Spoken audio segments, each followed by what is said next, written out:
অনেক সুন্দর জায়গা।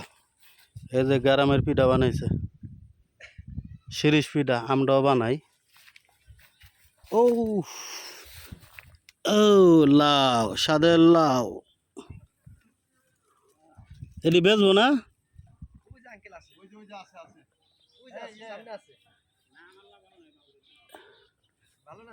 এগুলা বিক্রি করেন না?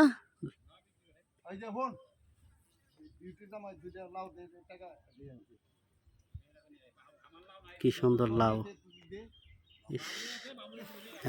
চক চক আর চক। এই লাউটা পছন্দ হয়েছে আমার। ও ভিতরে আরো আছে, কিন্তু ভিতরে যেতে ভয় লাগে। লাউ আছে, অনেক লাউ আছে, কিন্তু আমার ভিতরে যেতে ভয় লাগে। এই লাউটা আমার পছন্দ হয়েছে।